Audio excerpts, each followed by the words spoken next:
Assalamualaikum warahmatullahi wabarakatuh. Halo teman-teman semuanya, apa kabar kalian semua? Ketemu lagi dengan saya. Pada kesempatan ini saya akan membahas materi yang pertama di kelas 12 semester 1, yaitu tentang respon internasional terhadap proklamasi kemerdekaan Republik Indonesia. Nah, yang namanya internasional itu kan pasti respon atau tanggapan yang dilakukan oleh negara-negara lain terhadap proklamasi yang telah berhasil kita laksanakan ketika tanggal 17 Agustus 1945. Nah, pada materi kali ini saya akan menjelaskan tentang bagaimana tindakan mereka ketika mendengar bahwa Indonesia itu sudah menjadi negara merdeka pasca dibacakannya proklamasi kemerdekaan oleh Soekarno, kayak gitu. Nah, namun pada video kali ini saya hanya akan menjelaskan terlebih dahulu bagaimana gambaran umum tentang apa itu respon terhadap proklamasi negara kita, dan juga bagaimana respon salah satu negara yang paling lama menjajah di negara kita ya teman-teman, yaitu negara Belanda, kayak gitu. Nah, langsung kita masuk yang pertama ya. Oke, untuk gambaran umum bagaimana respon internasional terhadap proklamasi kemerdekaan Indonesia itu adalah apa yang dilakukan oleh negara-negara lain ketika mendengar bahwa negara kita itu sudah merdeka. Nah, responnya itu tentu ada yang positif dan juga ada yang negatif. Ada negara-negara yang langsung mendukung atas kemerdekaan negara kita, dan juga ada negara-negara pun yang menolak karena menganggap bahwa Indonesia itu belum pantas dikatakan sebagai negara merdeka, kayak gitu. Nah, yang pertama itu adalah respon Belanda terhadap proklamasi kemerdekaan Indonesia. Mari kita lihat sama-sama. Oke, respon Belanda terhadap proklamasi kemerdekaan Indonesia. Nah, teman-teman bisa lihat di sini perjalanannya bagaimana respon negara tersebut terhadap kemerdekaan yang telah Indonesia raih, kayak gitu. Yang pertama adalah Perang Dunia Kedua membuat Jepang menyerah kepada sekutu. Itu jelas dulu sudah kita pelajari di materi pendudukan Jepang, yang mana Jepang mengalami kehancuran setelah adanya Perang Dunia Kedua, yaitu ketika dua kota besar mereka, Hiroshima dan Nagasaki, dibom atom oleh sekutu. Mungkin teman-teman masih ingat sekutu itu negara mana saja? Ada Inggris, Prancis, dan juga Amerika Serikat, kayak gitu. Oke, selanjutnya adalah Afnei ke Indonesia untuk melucuti senjata yang diboncengi oleh Nica. Nah, Afnei ini kan merupakan tentara yang dimiliki oleh sekutu ya teman-teman, yang di dalamnya ada Inggris, Prancis, dan juga Amerika Serikat. Nah, dalam politik perang internasional, negara yang kalah itu akan menjadi kewenangan negara yang menang. Nah, termasuk saat itu termasuk juga wilayah jajahannya. Nah, karena waktu itu Jepang menjajah negara kita dan Jepang pun kalah dari perang tersebut, maka otomatis sesuatu yang berada di negara kita yang awalnya milik Jepang itu akan jatuh ke tangan sekutu, kayak gitu. Nah, lalu kenapa diboncengi oleh Nica? Nah, Nica itu merupakan salah satu lembaga, salah satu tentara yang dimiliki oleh Belanda, teman-teman.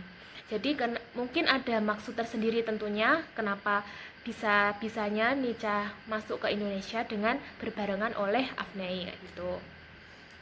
Nah, respon dari Nica itu dilanjutkan dengan datangnya Van Mook. Van Mook itu merupakan salah satu gubernur jenderal yang waktu itu diutus oleh pemerintahan Belanda, yang mana tugas dari Van Mook itu adalah yang pertama menguasai Jakarta, karena waktu itu Jakarta merupakan pusat dari pemerintahan Indonesia.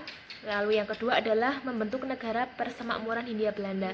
Nah, kenapa mereka membentuk negara persemakmuran? Karena waktu itu kan kedudukan Belanda di negara kita kan sudah mulai hilang. Nah, bagaimana untuk memperkuat lagi kedudukan mereka di negara kita, makanya mereka membentuk sebuah negara persemakmuran, kayak gitu.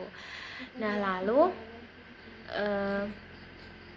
namun tindakan-tindakan yang dilakukan oleh negara-negara penjajah ketika ingin menguasai bangsa kita lagi itu ditolak oleh masyarakat Indonesia, yang mana penolakannya itu dalam bentuk beberapa pertempuran, yaitu ada pertempuran Surabaya, pertempuran 5 hari di Semarang, pertempuran Ambarawa, pertempuran Medan Area, pertempuran Bandung Lautan Api, dan juga Puputan Margarana. Nah, pertempuran-pertempuran ini dulu mungkin pernah teman-teman pelajari sebelumnya. Jadi kita langsung saja masuk ke tindakan Belanda. Pasca Belanda datang di negara kita, karena negara kita sudah tahu bahwa mereka ingin menguasai kembali negara kita yang sudah merdeka, maka kita menolak dengan berbagai macam perlawanan yang dilakukan oleh masyarakat Indonesia.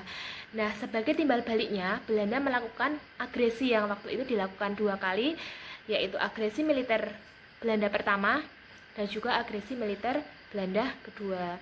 Nah, dengan adanya berbagai macam perlawanan dan juga agresi tersebut, membuat PBB yang merupakan Badan Perdamaian Dunia itu membuat tindakan bagaimana untuk melerai negara Indonesia dan juga negara Belanda maupun sekutu kayak gitu. Nah, dengan cara mengeluarkan resolusi untuk menghentikan konflik. Jadi tugas PBB adalah melerai perang. Nah, yang mana waktu itu ketika Belanda dan juga sekutu ingin menguasai bangsa Indonesia, nah makanya PBB juga bertindak untuk bagaimana bisa membebaskan kita dari negara penjajah kayak gitu. Nah, itu adalah bagaimana respon dari negara Belanda ketika mendengar bahwa Indonesia itu sudah merdeka. Bahkan ketika di tahun 1945 bulan Agustus kita sudah dinyatakan merdeka secara resmi, namun Belanda itu baru mengakui kemerdekaan kita itu sekitar bulan Desember 1949 kayak gitu. Jadi memang kemerdekaan itu tidak mudah ya teman-teman, bahwa mungkin dari bangsa kita sendiri sudah mengaku bahwa Indonesia itu sudah terbebas dari penjajah, Indonesia sudah merdeka, namun di mata negara lain itu belum tentu kita itu bisa dikatakan menjadi negara merdeka gitu. Nah, respon internasional yang mana negara-negara lain menanggapi kemerdekaan kita itu bukan hanya terjadi pada Belanda saja, namun juga ada negara-negara lain yang mendukung proklamasi kemerdekaan kita, teman-teman. Nah, di sini sudah ada gambar-gambar bendera, yang mana ini adalah bendera-bendera yang mendukung proklamasi kemerdekaan kita. Nah, itu juga salah satunya ada negara Irak, kemudian Mesir, Palestina, Lebanon, Vatikan, Australia, India kayak gitu. Nah, itu nanti akan kita bahas di video selanjutnya. Oke, video kali ini cukup sekian teman-teman. Semoga bisa kalian ambil intisari materinya. Wassalamualaikum warahmatullahi wabarakatuh.